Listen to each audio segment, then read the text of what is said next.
The members of this 21st century Bedouin caravan, one of the few still operating in Mesopotamia, are probably unaware they're walking on land that, centuries ago, belonged to a great people, the Arameans. In the course of centuries, this ancient race has left an indelible mark on world history.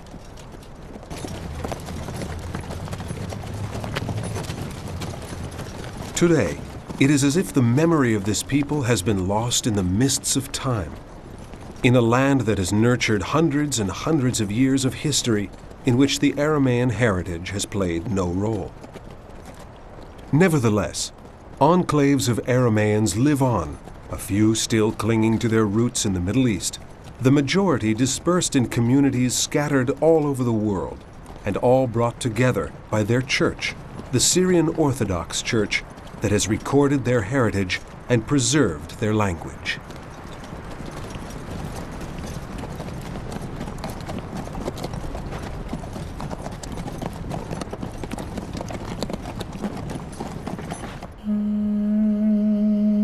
The term Aram appeared for the first time in the 23rd century BC to indicate a region of Upper Mesopotamia where this nomadic people had settled. The history of the Arameans, a Semitic people which traces its lineage to Aram, son of Shem, Noah's fourth son, has its roots in ancient texts, including the Old Testament and the Quran, a heritage confirmed by recent archaeological finds.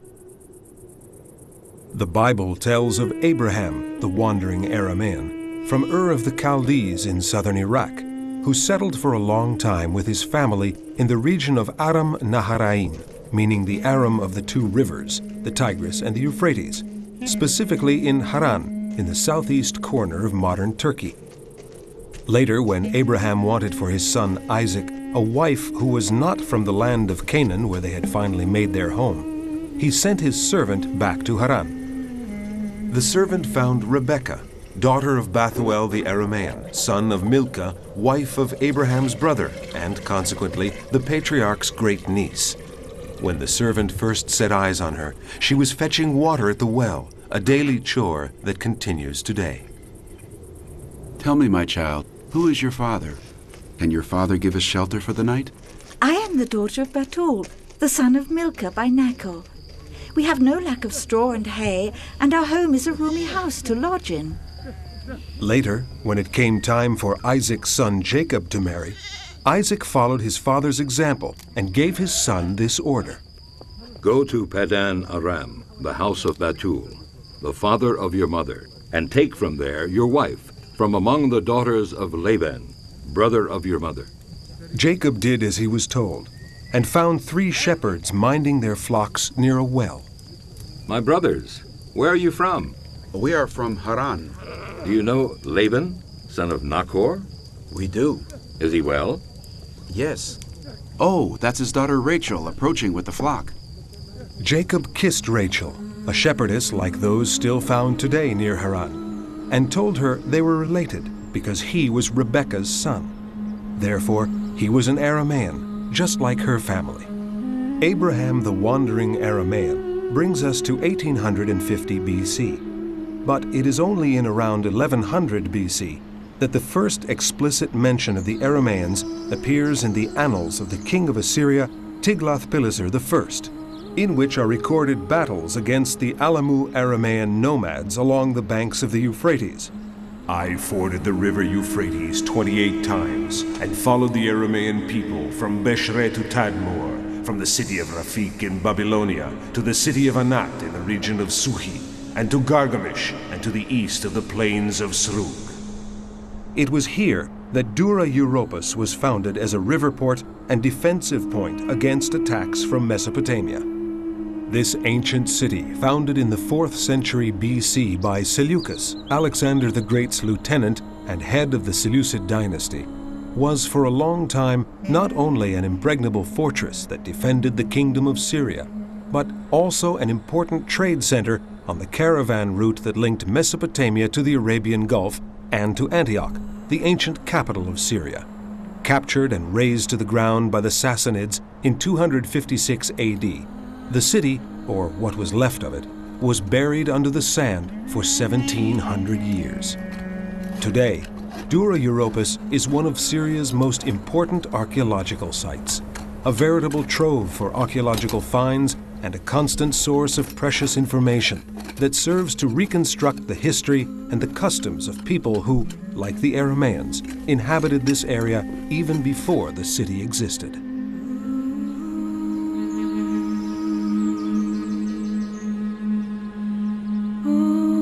The citadel of Dura Europos overlooked the majestic Euphrates, along which the Arameans founded various city-states. Some are named in the Old Testament: Aram Soba, Aram Bit Rehob, Padan Aram, Aram Damascus. Others, such as Bit Adini, have been passed down from Assyrian sources.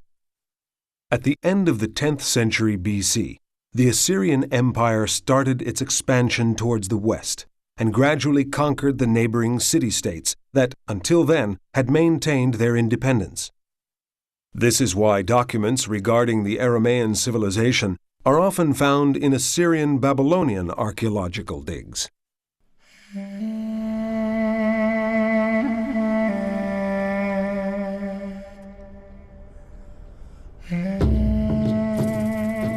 In 1979, at Tel Fekeriye, just south of the Turkish-Syrian border, a great statue came to light. It is now in the Museum of Damascus and dates back to the 9th century BC, when it was erected by a certain Hadad Izi, a Syrian governor of Gozan for the Assyrians, king of Gozan for the Arameans, in honor of the god Hadad, lord of the water in the heavens and on the earth that brings richness, creates pastures, and irrigates all the land. On the tunic is a long inscription in the Assyrian dialect of Akkadian and in Aramaic. The Akkadian text is inscribed in the place of honor, the front, while the Aramaic text is relegated to the back. Hadad the storm god was one of the most important divinities worshipped by the Arameans.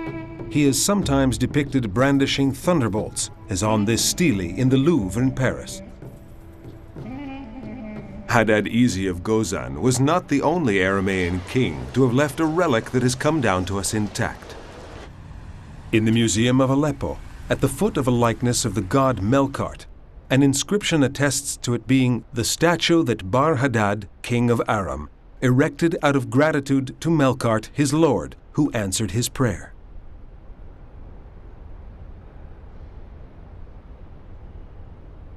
A longer inscription, also at the Louvre, was inscribed by Zakir, the king of Hamath, in thanks for a victory over 16 other Aramean kings. The god who gave him that victory was Baal Shamayin, Baal, the lord of the heavens, who could be the same god as Hadad.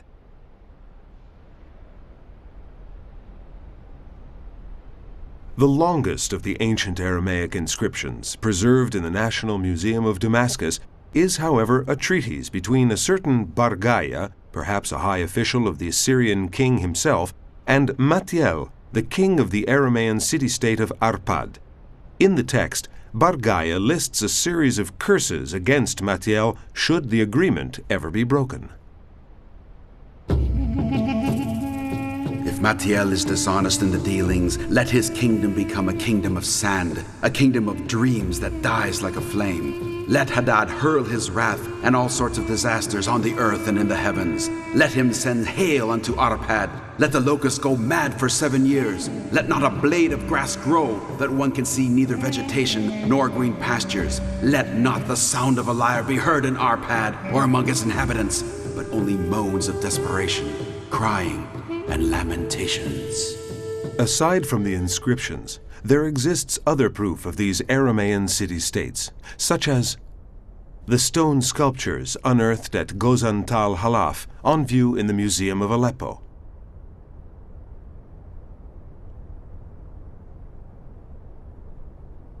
The delicately sculpted ivories from Hadatu Arslan Tash in the Museum of Aleppo and the Louvre.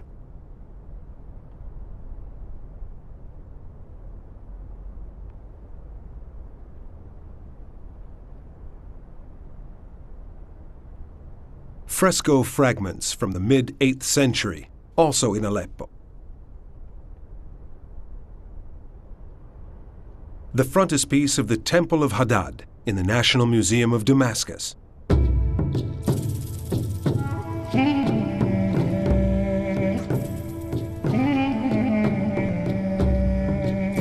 The Aramean city-states, whether independently or as a group, engaged in recurrent conflicts not only with the Assyrians but also with the Israelites.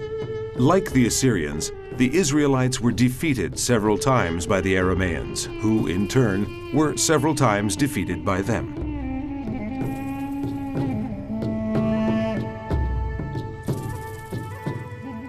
Turkey, Iraq, Syria, Lebanon, Palestine, Israel, Jordan, and Egypt are the countries that still today preserve the memory of the ancient Aramean civilization, often only in place names. First and foremost, the Aram Naharain, the Aram of the two rivers, the Tigris and the Euphrates, the Mesopotamia of today, the cradle of the Arameans. Then Padan Aram, the field or highway of Aram. Arpad, Bit Adini, Amku, Nisibin, Edessa, the valley of Orontes, the valley of the Al-Biqa, Koba Bet Rehot, the valley of the Litani, Hamath, Sam al-Gozan, Damascus, the sites in which the Arameans played a key role from the 11th to the 8th century BC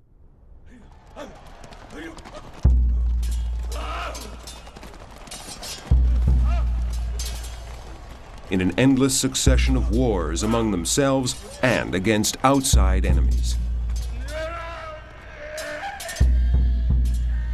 Then, in 732 BC, the Arameans were finally defeated by the Assyrian king Tiglath-Pileser III. Damascus was destroyed. Its last king, Ratson II, was killed, and the territory was broken up into provinces that were annexed by Assyria. Damascus will cease to be a city. It will become a collection of ruins. Its neighborhoods will be abandoned forever and will become grazing land. I will set fire to the walls of Damascus, and it will devour the palaces of Ben-Hadad. And the people of Aram will become slaves. Thus, the biblical prophecies came true. From that moment onward, the dispersion of the Arameans began. Without a land of their own, they were condemned to wander over the course of time to the four quarters of the world.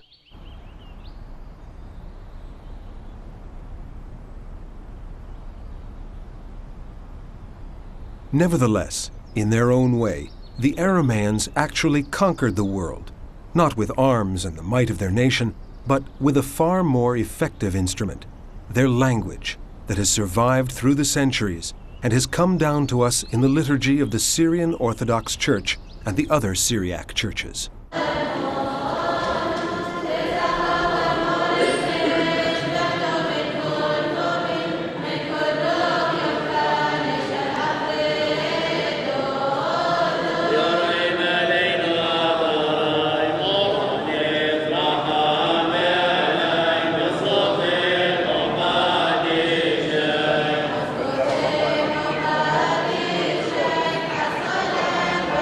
The inscription on the famous 9th century BC statue of Hadad is the oldest surviving document of the Aramaic language, and evidence that in around 1000 BC, the Arameans adopted the Phoenician alphabet, composed of 22 letters.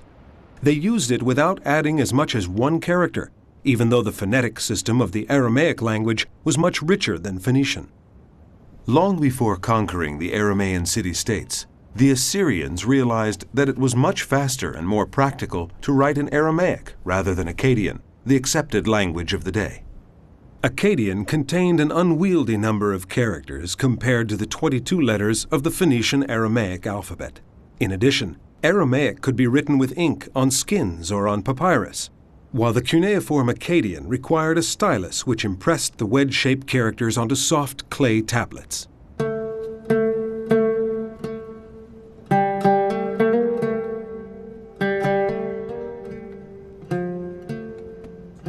Because of its simplicity and rapidity, Aramaic soon became an international language used in official documents, in diplomatic reports, and in commercial transactions.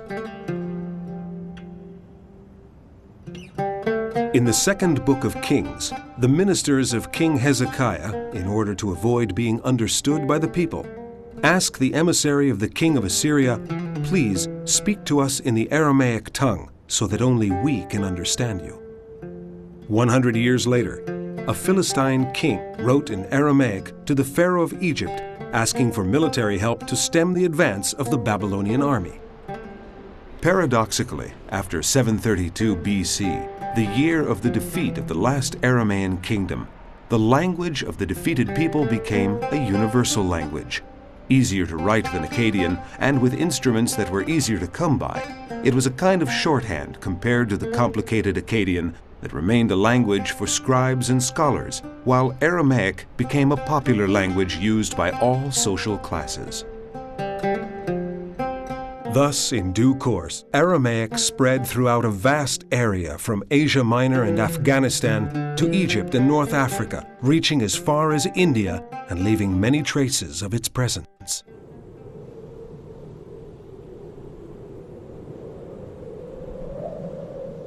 In Jordan, the spectacular site of Wadi Musa, or the Valley of Moses, is a prelude to the fascination of Petra, the capital of the Nabateans, and another source of evidence of the Aramean presence.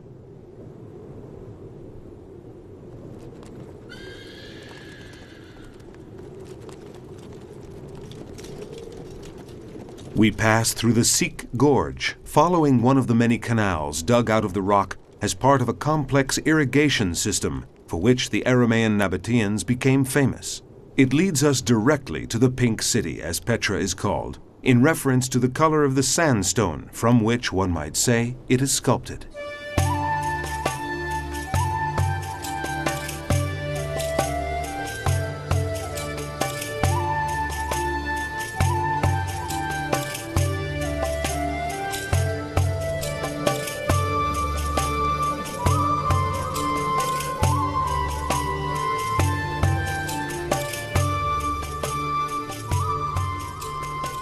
Aramaic, written in a distinctive local script, was the language of the Nabateans who flourished from the 1st century BC to the 1st century AD. They carved their capital out of the living rock. In truth, Petra was a stronghold, located strategically on the main route between the north and south of the Arab Peninsula, traveled by caravans with precious loads of incense and myrrh from Arabia, spices and silks from India, ivory from Africa, and precious skins. From this well-protected, dominant position, it was easy to raise tolls, to demand exorbitant sums for food, shelter, and stabling, and to play a key role in the commerce between merchants and caravaneers. And of course, it was easy to plunder too. Thus, the Aramean Nabateans became rich and powerful.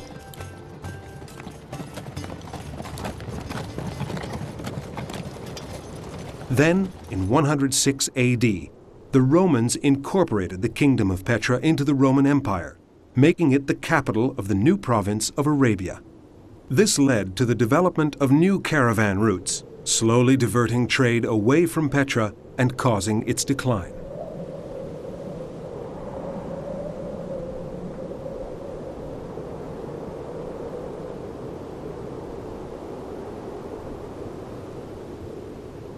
The Nabateans' own dialect of Aramaic has survived in inscriptions on the pediments of buildings and temples, on rocks and stones, at the base of votive capitals, and on the walls of gullies. In the latter case, the writing is in the guise of implorations to the gods to avert disaster in the event of flash floods that would race through the gorges, sweeping away everything in their path.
A garden of 500,000 palm trees and the imposing vestiges of what was once a large Roman city in the middle of the desert are the most remarkable characteristics of Palmyra, the ancient Tadmor in the heart of Syria, another hub of the Aramaic linguistic area. As in Petra, traces of the Aramaic idiom that used to be spoken here can still be found. The extraordinary story of this city features, among others, Zenobia, Queen of Palmyra, one of the greatest women of ancient times. Beautiful, noble, ambitious, a charismatic leader, and an indefatigable horsewoman, Zenobia addressed her people in Aramaic, wearing a helmet and purple robes. For a short period, the armies of Palmyra even managed to seize control of many of the eastern provinces of the Roman Empire. This was in the day of the Emperor Aurelian, who eventually managed to capture Palmyra and take Queen Zenobia prisoner. Since very early times, the oasis was inhabited by the Arameans, and here people spoke Aramaic of Palmyra. Traces of that language can be seen on the Roman colonnade along the main road. Beneath the inscriptions in Greek are the same words in Aramaic.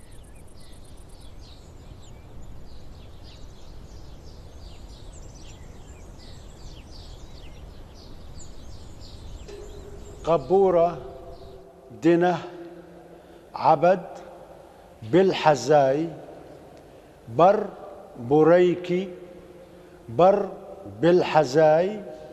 Today, in the local museum, the voice of a scholar reading those Aramaic inscriptions as though they were current idiom gives the impression of being caught in a time warp. لعلماء بيرح نيسان سنة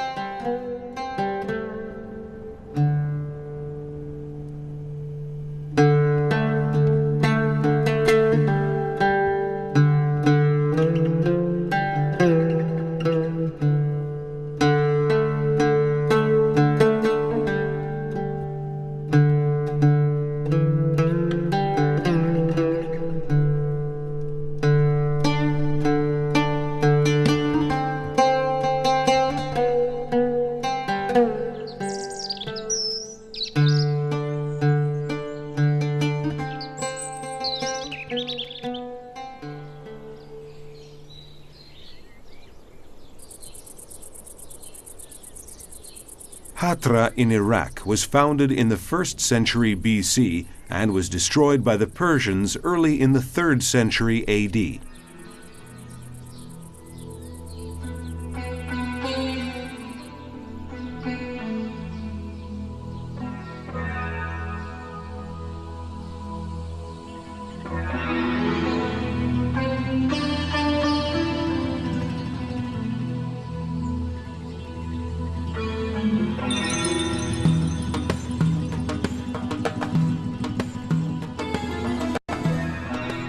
More than 300 Aramaic inscriptions have been found here, some in the Aramaic dialect of Hatra. Many are of great historical importance. Most of these inscriptions are now preserved in the Museum of Mosul and in Baghdad, together with statues and other relics found at the site.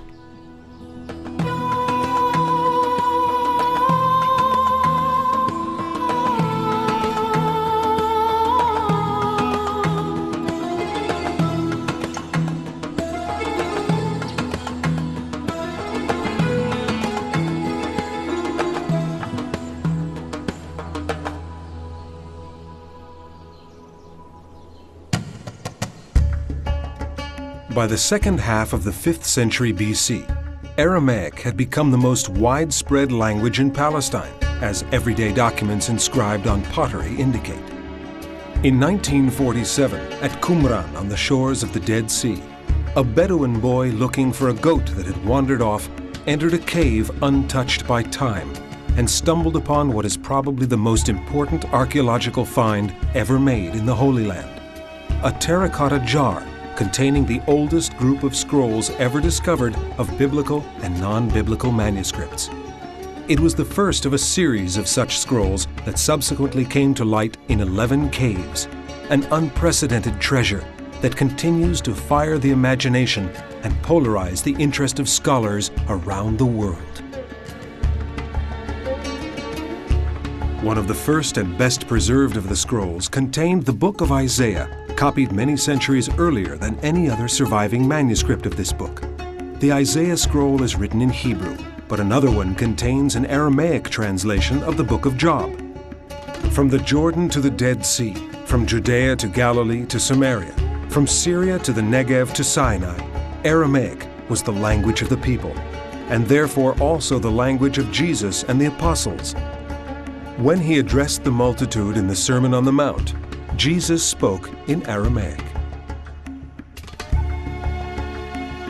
بريخين ايلين ادمسكيني نون بروح ادلهوني ملكوث دشمايو بريخيني نون ايلين دابلين دهينون نثبايون بريخين ايلين ادماكي خين دهينون نرثون لرعو. After the death and resurrection of Jesus, the apostles and disciples who constituted the Church of Jerusalem went out into the world to spread the word of God, speaking the only language that they knew well, Aramaic. So they left and preached everywhere, while the Lord went with them and confirmed the word with his great works. Antioch, today Antakya, on the Orontes River, was the capital of the Roman province of Syria and the third most important city of the empire after Rome and Alexandria. No wonder that it was one of the first places visited by the messengers of the new religion. After consolidating his role as leader of the apostles, Peter lived there for a year with Paul and Barnabas, and together they gathered many converts. The inhabitants of Antioch were sometimes skeptical and often hostile, but here the church accepted non-Jewish converts, and for the first time its congregation became known as Christians.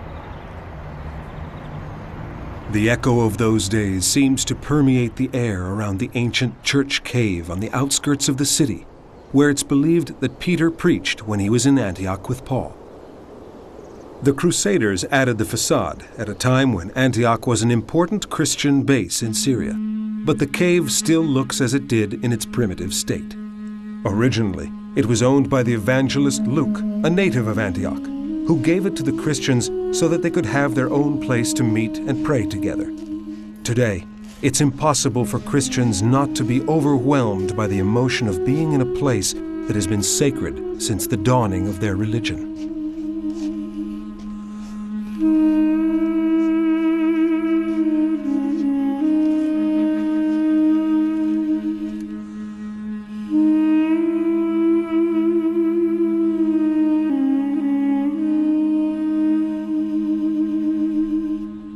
For many tourists, the main attraction is the passage dug from the rock and used, according to tradition, to lead the faithful to safety in times of danger through a maze of inaccessible, overhanging caves.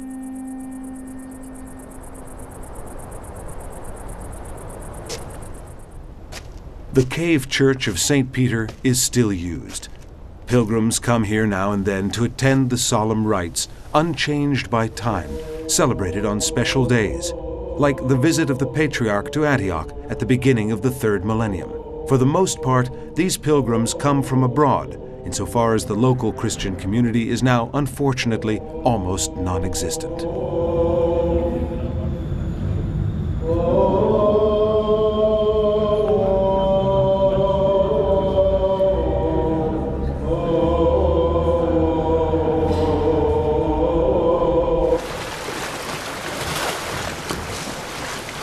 While the new religion was burgeoning in Antioch, another of the 12 apostles, Thomas the Doubter, set off across the ocean heading for India.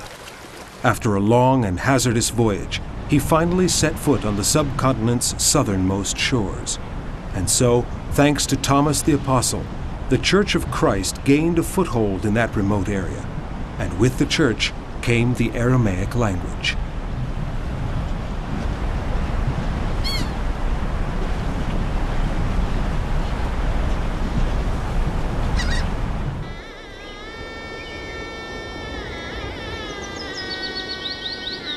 In the place where tradition has it that the apostle first encountered the native people, some rabbis who came out to greet him, the scene is reconstructed with life-size models. Nearby are the remains of an ancient Hindu temple, transformed into a Christian church after the conversion of the local people to the gospel announced by Thomas.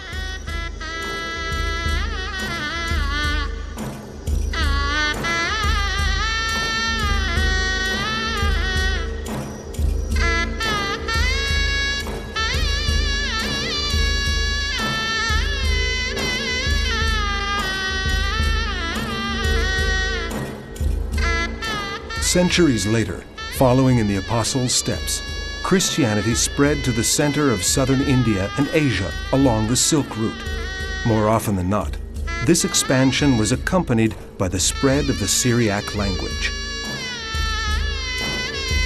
A long Chinese Syriac inscription on a stele erected in Xi'an, in ancient times known as Xinyanfu in western China, bears witness to the arrival in 635 AD of a Syriac mission there.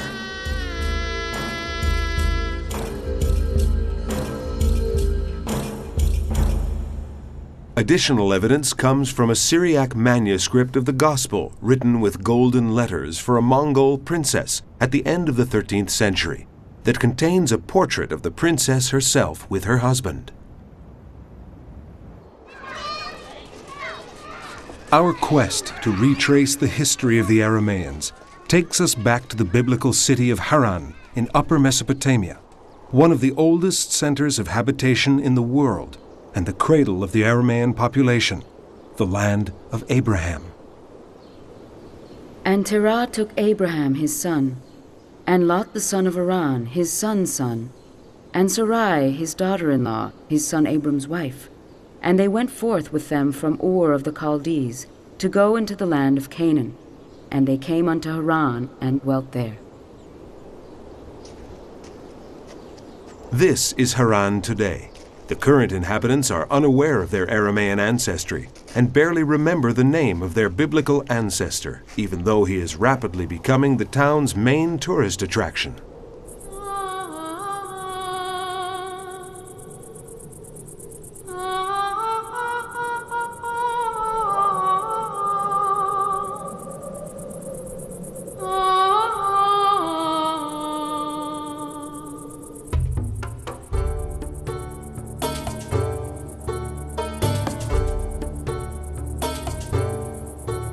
Not far from Haran is Urfa, or Shanli Urfa, glorious Urfa as it is known today, a large city lost in the middle of nowhere, 50 kilometers from the Syrian border.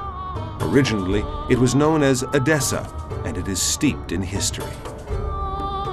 Subject to the mysterious laws of military alchemy, great empires fought each other for centuries in this hot, dusty location that continued to be a theater of dispute between leading historical figures almost until the present day. The people who live here now are anything but aggressive. In the cool, relaxing park, pious Muslims gather to throw chickpeas to sacred carp. The fish are sacred because legend has it that at the funeral of the patriarch Abraham, who was a great prophet for the Muslims, the sparks from his pyre turned into carp when they hit the water.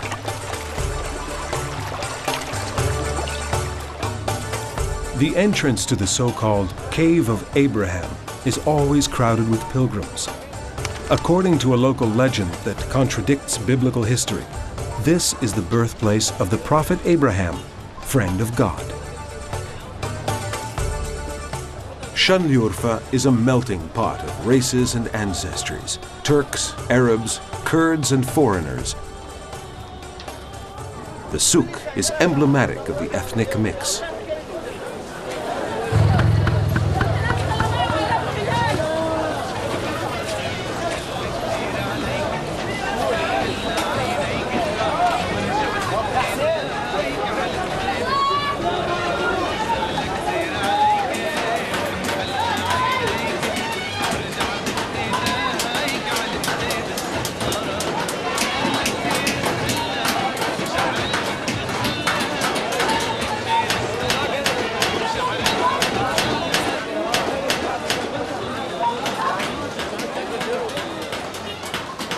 A cacophony of voices speaking in many different languages, but one is missing: Syriac, the Aramaic of the Syriac Christians who lived here for centuries. Two columns known as the Throne of Nimrod, the biblical founder of Edessa, stand out against the sky on the Kale, or fortress. On one of the columns, one can still see an inscription in Syriac recording the name of Queen Shalmat, who was a member of the local royal dynasty which established itself in Edessa in the late 2nd century BC, and whose line of kings lasted until the early 3rd century AD. It is said that Abgar VIII, known as the Great, converted to Christianity in the year 206 with the majority of his subjects, and thus the city became the world's first Christian kingdom. This is more legend than history, but it is very likely that the new religion reached Edessa at an early date, making it one of the most important centers of early Aramaic-speaking Christianity. As a result, its local Aramaic dialect, Syriac, became the language both of the Syrian Orthodox Church and of the other Syriac churches of the Middle East.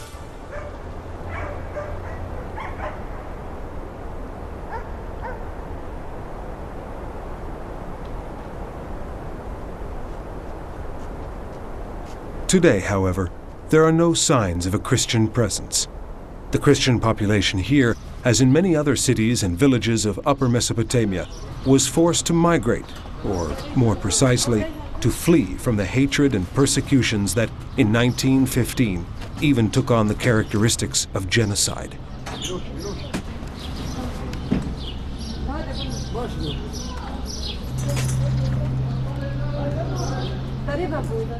The last Christian communities left in 1924, spurred on by the massacres, and took with them all they were able to save from the dismantling of their churches: furniture, relics, holy books.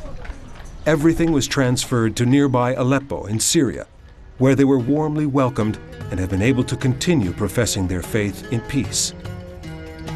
That's why traces of the early Christian community of Edessa can be found in St. George's Church in Aleppo.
In the atrium, a modern bas-relief depicts the Aramean king of Edessa, Abgar V, known as the Black, who reigned many years before Abgar the Great.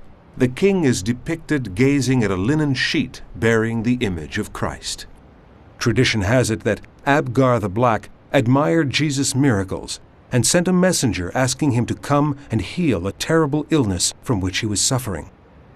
Jesus answered that as soon as he ascended to heaven, he would send the king one of his disciples. When the messenger returned, he showed the king the effigy of Christ that Jesus himself had miraculously impressed onto a linen sheet, and the king was healed.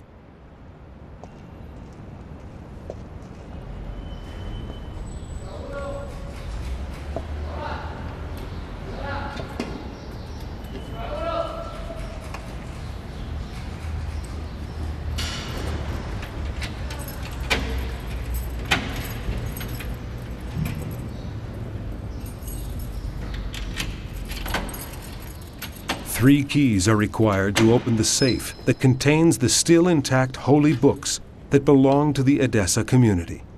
Lay members of the church keep 2 of the keys, and the bishop keeps the 3rd. Among the precious manuscripts in the safe is the Chronicle of Michael the Syrian, Mor Mikoyel Rabo, dating from 1199 AD. Syriac became the literary language of all Christians of Aramean descent, both in the Eastern Empire and, farther east, in the Sassanid Empire. Syriac had its own translation of the Bible, the Peshitta, still used today. And in the course of centuries, Syriac has generated a vast amount of literature by many important authors. Saint Ephrem of Nisibin, in particular, is one of the greatest poets of the early church. It was he who coined the phrase, the hidden pearl, to describe the Christian message.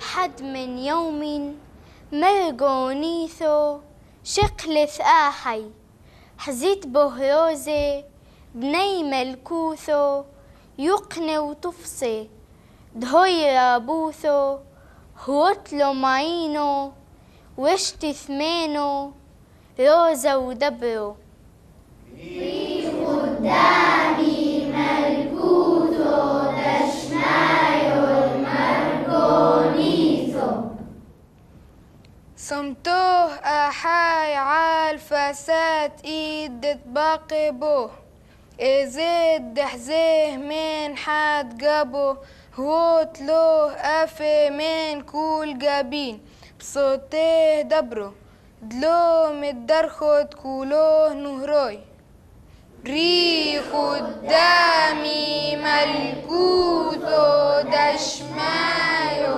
مرقونيتو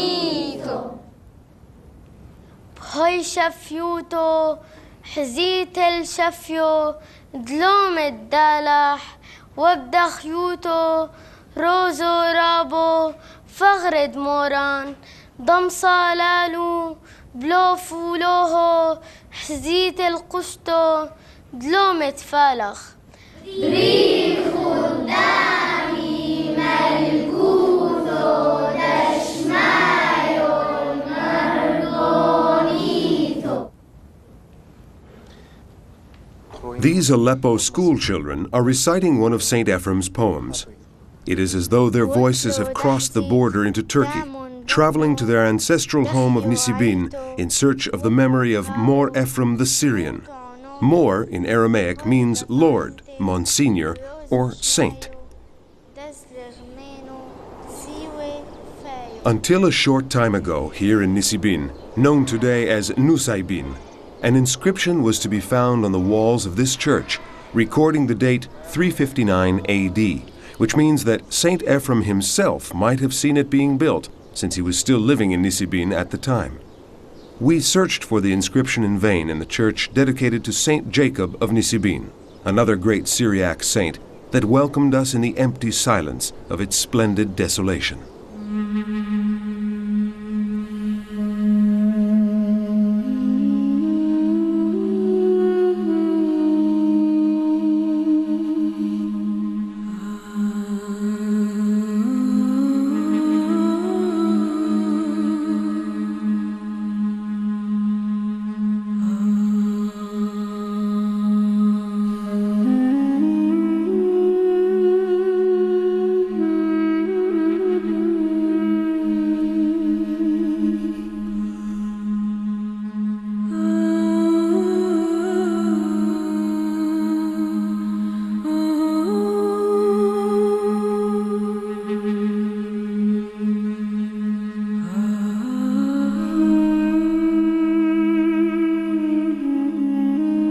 In Aleppo's new cathedral, one of the countless Syrian Orthodox churches dedicated to St. Ephrem, the remarkable modern frescoes are influenced by the rich Syriac culture, whose greatest figures were Bardaisan, known as the Aramean philosopher who died in 222 AD, the poets Balai, Narsai, and Jacob of Seruj, along with authors such as John the Solitary, Philoxenus of Mabuch, Sergius of Reshaina, and John of Ephesus, all belonging to the 5th and 6th centuries. Followed in the 7th century by such men as Severus Sabocht, Jacob of Edessa, and Isaac of Nineveh, or Isaac the Syrian. These were followed in later centuries by great scholars such as Mushe bar Kifo, Dionysius bar Salibi, the patriarch Michael the Great, and culminating in the polymath Gregorius bar Ebroio in the 13th century. Included among these illustrious figures, naturally, is Saint Ephrem. Late antiquity, especially from the 3rd to the 5th centuries, was a period of hermits, ascetics, and monks. The remote, often inaccessible places that these mad followers of God inhabited seem impossibly inhospitable to us in the 21st century. These men cut themselves off intentionally from the rest of the world, and the only way to find traces of them is by following goat tracks. This is Wadi Kadisha, the Lebanese Holy Valley, where there are many remains of Syriac monasteries and hermit dwellings that blossomed during that age of great mystical fervor. However, these men, who were commonly referred to as the recluses, did not embrace a life of extreme sacrifice out of an abstract love of God, an elitist need for isolation, or an egotistical life of contemplation. In 313 AD, the Edict of Constantine sanctioned the end of the persecutions and marked the beginning of freedom of worship for Christians. Being a Christian was no longer synonymous with imprisonment, torture, and death. But many members of the Church yearned to belong to the world of martyrdom of the early Christians. They yearned to be martyrs themselves, determined to sacrifice their lives in order to bear witness of their faith. This is why they made their heroic choice and subjected themselves to what was widely considered absurd hardship and deprivation.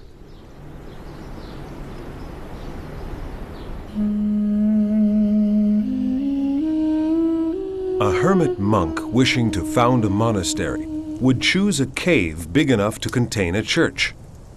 The presence of a freshwater spring nearby was indispensable.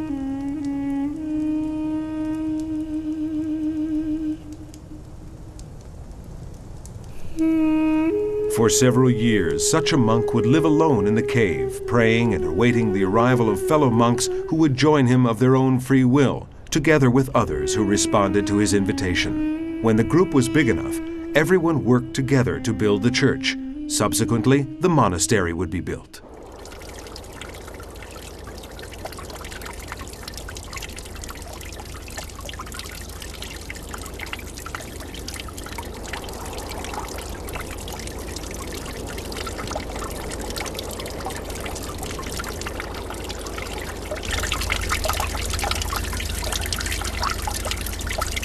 Each monk was assigned his own cave, some accessible only by rope or ladder, in which he lived a life of prayer and solitude until the end of his days.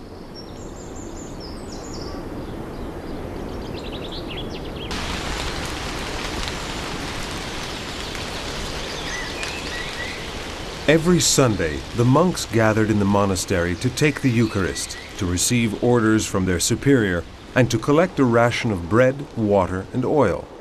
Each monk might also have had a goat to provide milk and cheese.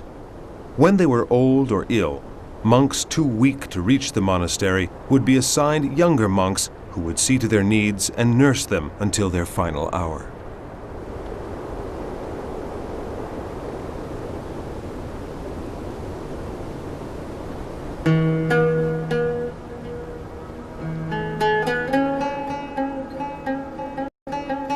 Ikos Ayas, once a Syriac monastery, is still inhabited today. It contains a typical example of a cave church. The cave seems to offer a protective embrace and, in some places, is incorporated into the building itself.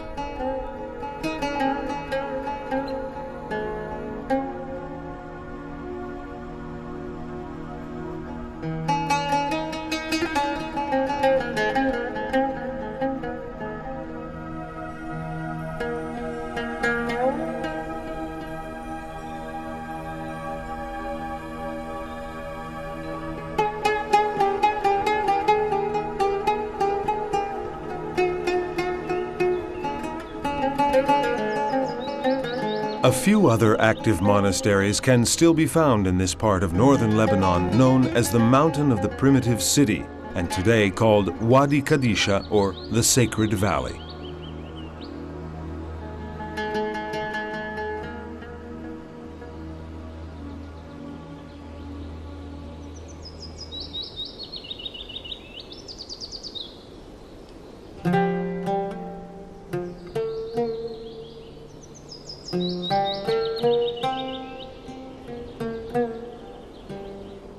There are three dioceses of the Syrian Orthodox Church in Lebanon: the Diocese of Beirut, the Diocese of Mount Lebanon, and the Diocese of Zakhle.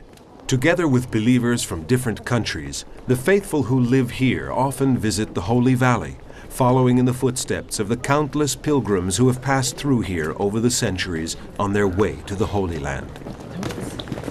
One of the most popular destinations is still the monastery of Ikos Ayas and its original place of worship dedicated to Saint Anthony, who was considered a specialist in healing mental illnesses. Curiosity brings many tourists here to see where the mentally ill were healed long ago, and the high caves where the most dangerous cases were held in chains.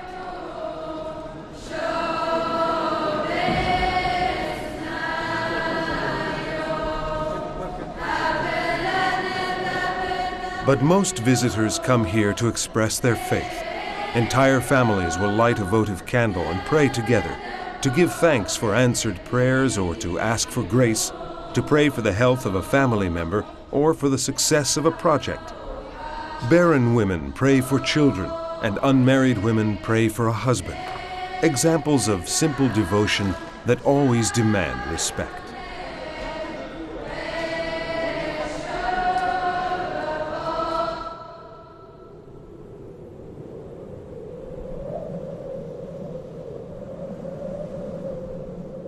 From Lebanon's Bekaa Valley, it's not difficult to reach Ferzol Mountain, with its rock face punctuated by 6 levels of pre-Christian cave tombs that were taken over centuries later by Syriac monks and transformed into dwellings.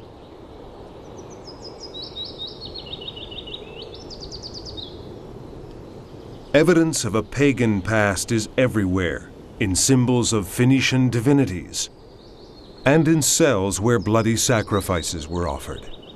Visitors can almost identify with the spirits of those who, for love of Christ, chose to live as recluses in these tombs.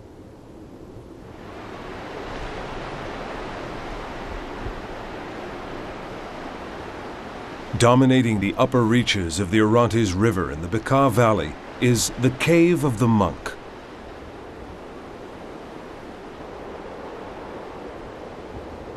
Originally a monastery, this group of caves was used by crusaders as a fortified lookout point.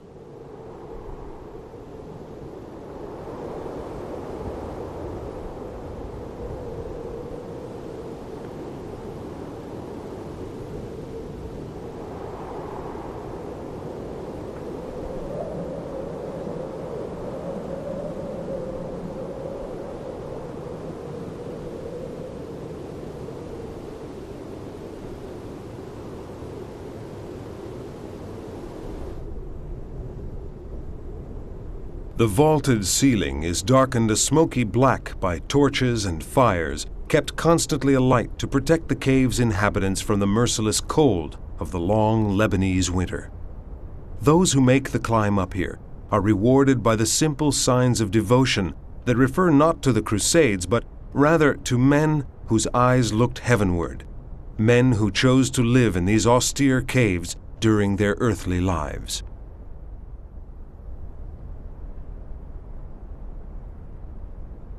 Below are the springs that give life to the Orontes River.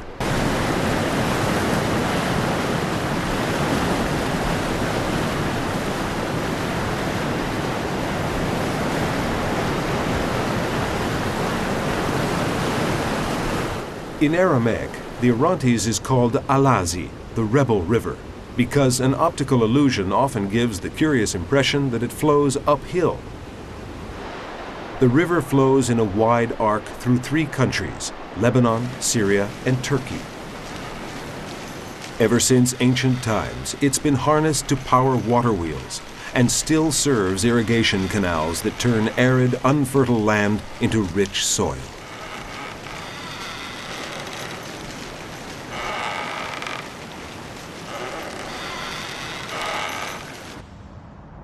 The Orontes River divides in two Antioch, the city of the evangelist Luke and of the first Christians, and after a total course of some 390 kilometers, it empties itself into the Mediterranean. The waters of the Orontes symbolize the vital lifeline that runs from closed monasteries, hermit dwellings, and holy springs through tortuous, mysterious canals to reach the entire community of believers.